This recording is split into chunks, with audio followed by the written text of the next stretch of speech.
है looping constructs की। C plus plus में लूपिंग इसलिए इस्तेमाल होती है कि आपका कोई कोड है और यदि आप उस कोड को कई बार चलाना चाहते हैं तो बहुत बार लिखने की जगह हम लूपिंग कंस्ट्रक्ट का इस्तेमाल कर सकते हैं। लूपिंग के हर एक बार चलने को आइट्रेशन कहते हैं। तो हम लूपिंग में बात करेंगे फॉर लूप की। ये काफी यूज किया जाने वाला लूप है। व्हाइल लूप की और डू व्हाइल की। जो काम फॉर से किया जा सकता है वो व्हाइल और डू व्हाइल से किया जा सकता है, या ये कहा जाए कि ये तीनों लूप जो भी काम हो सकते हैं वो अगर एक से हो सकते हैं तो बाकी दो से भी हो सकते हैं। पहले हम जानें कि लूपिंग में क्या चीज जरूरी है।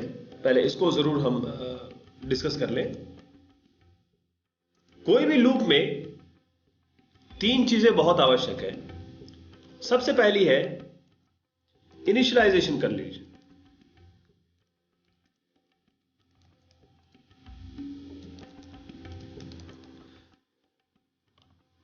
इनिशियलाइजेशन कंडीशन इसमें क्या है कि लूप कहां से स्टार्ट होगा, किस नंबर से स्टार्ट होगा, किस वैल्यू से स्टार्ट होगा, यह बताना आवश्यक है।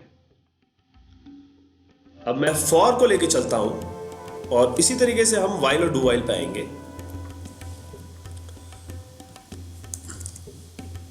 सी प्लस प्लस जो है वो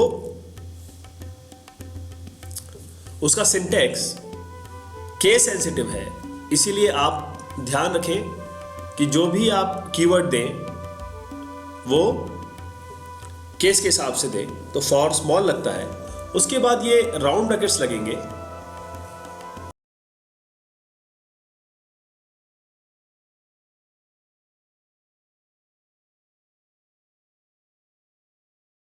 क्या करना है कि इनिशियलाइजेशन कंडीशन देनी है। देखिए i इक्वल टू 0, आपने यहां पर इनिशियलाइजेशन कंडीशन दी। इसका मतलब लूप जो है आपका वो 0 से शुरू होगा। इसको पहले डिक्लेयर भी कर दें। i इक्वल टू 0, i काफी है ये, क्योंकि i इक्वल टू 0 यहां कर दिया। दूसरी जो लूप की कंडीशन है, देखिए जो तीनों चीजें बता रहा हूं मैं आपको, ये फॉर में, व्हाइल में और डू व्हाइल तीनों में यूज होंगी। तीनों में ये चीज आपको दिखनी चाहिए, इसके बगैर लूपिंग कंस्ट्रक्ट काम नहीं करेगा। दूसरा है आपका टर्मिनेशन कंडीशन। जब आपने शुरू किया है तो आप ये भी बताएंगे कि आप खत्म कहां करेंगे। तो उसके लिए आप यहां पर एक कंडीशन देंगे जहां एंड करेंगे आप। जैसे मान लीजिए मैं ये लूप 10 तक चलाना चाहता हूं, तो i क्योंकि 0 से शुरू हो रहा है तो मैं i लेस देन 10 करूंगा। ये 0 से 9 यानी कि 10 नंबर्स तक चलेगा।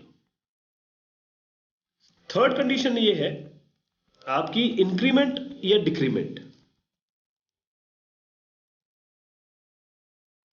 आप कितने से बढ़ाना चाहते हैं। अगर 1 से बढ़ाना चाहते हैं तो i plus plus plus plus operator हमारे पास सी प्लस प्लस में, सी में भी है। आप 2 से बढ़ाना चाहते हैं i is equal to i plus 2। इसी तरीके से लाइकवाइज।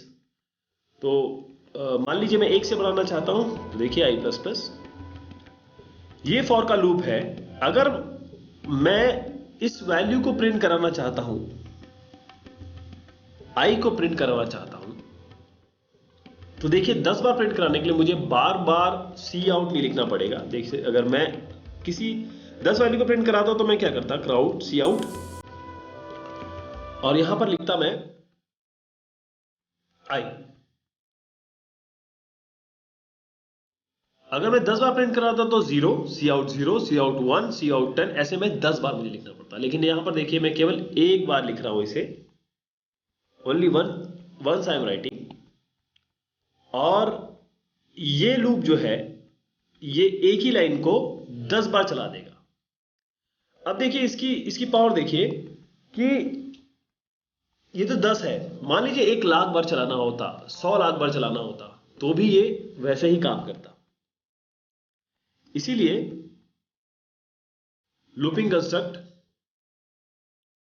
तीन चीजों को लेके बनता है, इनिशियलाइजेशन, टर्मिनेशन और इंक्रीमेंट डिक्रीमेंट। तो इसको आप चलाने की कोशिश करते हैं।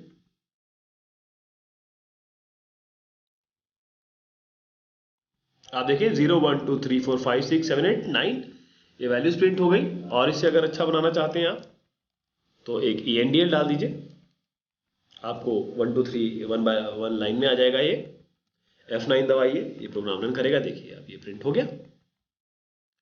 तो ये फॉर का लूप है। यही चीज वाइल और डू वाइल, इसी लूप को हम वाइल से अगर करना चाहें, देखिए मैं ऊपर रहने देता हूं, यहां पर वाइल साथ साथ लिख देता हूं, फिर उसको हटा दूंगा। वाइल के लिए आपको क्या करना है, देखिए आपने इनिशियलाइजेशन कंडीशन वाइल के ऊपर आएगी। वाइल में इनिशियलाइजेशन कंडीशन आपको इसके ऊपर लिखनी है। डू वाइल में भी ऐसा है। वाइल देखिए इंट आई लिखा मैंने और मुझे इसको इनिशियलाइज करना पड़ेगा ऊपर। जो इनिशियलाइजेशन कंडीशन फॉर में पहले दिया जा रहा था वो यहां पर, और फिर यहां पर आपकी टर्मिनेशन कंडीशन आएगी i लेस देन 10। और आप देखें इसके अंदर कहीं पर भी जहां मुनासिब हो वहां इसको इंक्रीमेंट या डिक्रीमेंट कर सकते हैं। तो ये आपकी सिचुएशन हो गई।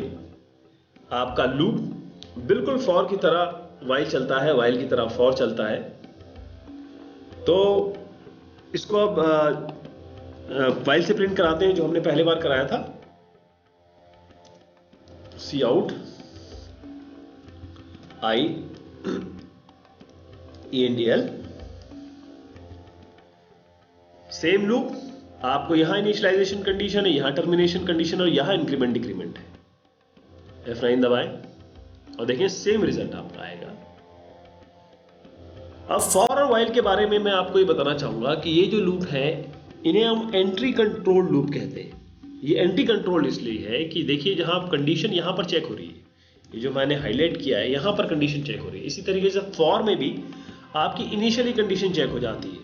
तो अगर कंडीशन पहले बार में ही फॉल्स है तो ये लूप के अंदर आप जाएंगे ही नहीं, आपका जो प्रोसेसिंग है इस लूप के अंदर की नहीं होगी।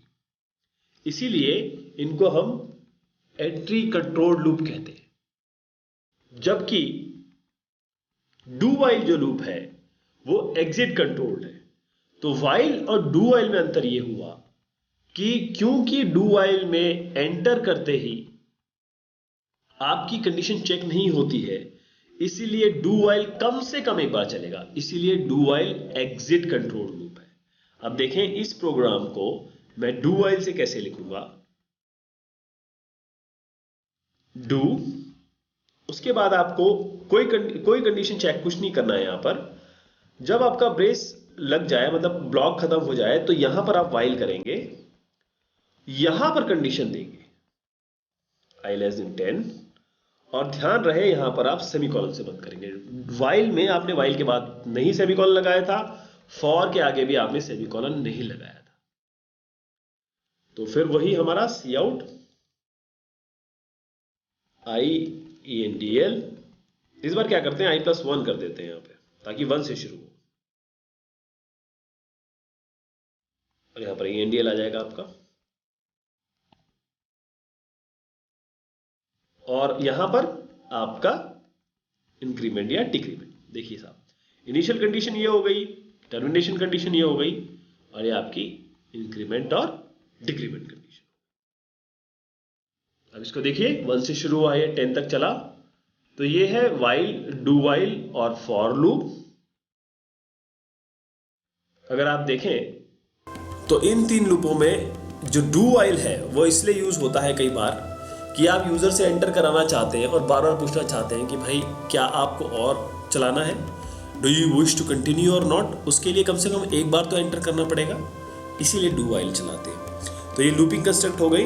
आपके बहुत सारी लाइनें हैं, उनको